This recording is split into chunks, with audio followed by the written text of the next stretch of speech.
Papanoorin natin ang preliminary performance ni Myrna Esguerra for Miss International 2025. Una nating papanoorin ang kanyang swimsuit performance in one piece white. Ganda. Di ba? Very clean.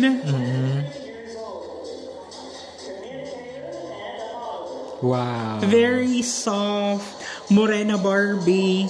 Tsaka Graceful yes, graceful. Pang international talaga yung lakad niya. Diba? Ganda ng smile.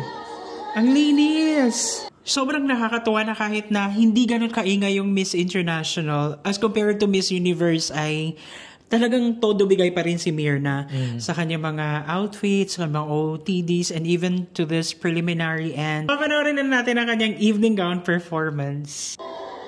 Uy. Di ba? Basket ito. Ganda.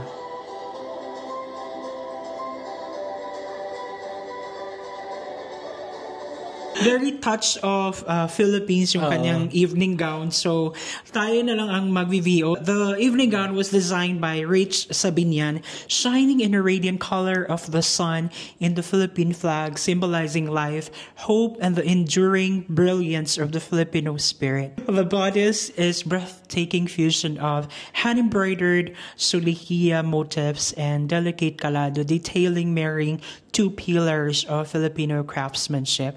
So, napakaganda ng kanyang evening gown, though it's not the typical na nauuso na ngayon na, di ba, yung mga couture, mga, mga pearl, mga stones, mga ganon. Pero, makita mo pa rin dun sa kanyang evening gown na she shines on that evening gown. She carried it very well na it's very pang-international yung kanyang galawan, di ba?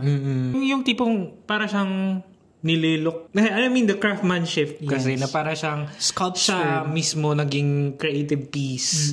Overall, she may not be the Miss International prototype, but you know, we don't want to compare it sana, pero as compared to the last year's performance of our representative, no doubt ng performance ni Myrna ay hindi pang backstage. Yes. Talagang sana ay, ito yung makapagpapasok sa kanya sa semis ng Miss Internationals or Grand Finals, which will happen on the 27th of November. So, patuloy pa rin nating suportahan si Myrna Esguerra for Miss International 2025.